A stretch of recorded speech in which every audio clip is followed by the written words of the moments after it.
আমি হলাম সুপদ প্রাপ্ত রবের গোলাম। কে মানল কি কে মানল না, নুরা পাগলার হয় বয়ান। ওই সুপদ প্রাপ্ত বলারে কি ধর্মে পাপ বলে? সত্য কইলেই এই সমাজে আগুনে জ্বলে। মরারে আগুনে পোড়ার ইসলাম ধর্মের নাই বিধান।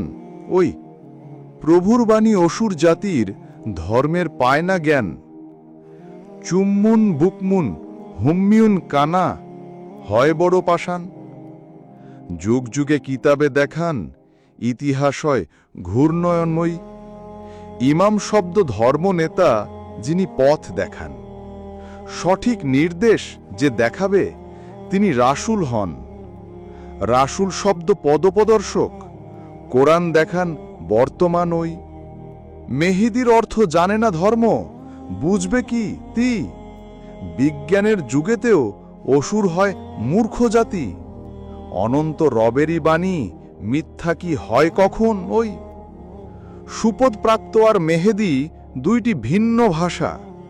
তার হাকিকত সে বলেছে দোষের কিতা। ওরে বেটা জ্ঞানহীন পাঠা, মুমিন পচে না কয় কোরআন। ওই মুমিন সুপদ প্রাপ্ত খোদা রয় দিলে। কাবার থেকে উত্তম মুমিন দেখ কিতাব খুলে। ওই সুপদ প্রাপ্ত আছে যারা, সবাই তারা মেহেদি ইমাম। মেহেদি আসবে কি বুঝিলা আমায় একটু কও? সর্বজনীন আসবে ইমাম তুমি জেনে লও। আসবে মানি শেষ হবে না, যেমন খোদায় রিজিক দেন। কোরআন আদেশ সর্বজনীন সর্বকালেই ঘটে। একই লীলা পুনরায় বৃত্তি ভিন্ন রূপে রটে। ঈশাও তো আসলো আবার, খাজার আশ্রারে হাকিকি পড়ে যান। ওই এত যদি বুঝো তোমরা কোরআন নিয়ে বসো। যে সত্য আর কে মিথ্যা জানুক বিশ্ব। যে জ্ঞান শুনলে হয় একত্ব, ভালোবাসাই রবের বিধান।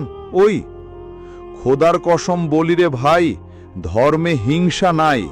ক্ষোভ লোভ আর মারামারি পাইলে কোথায়? ইসলাম কি আদৌ বুঝো? কেন হও নিষ্ঠুর নিদান? ওই প্রকৃত ইসলামের সত্যের গোপনীয়তা বাস্তব রহস্য। সত্যেরও সত্য খাজা বাবা জানে বিশ্ব। তার কিতাব হলে উন্মুক্ত বাবা জাহাঙ্গীর কয়, জালাল কয় জনের আর থাকবে ইমান। 2051 মেম, রবিবার, ঢাকা, মোহাম্মদপুর।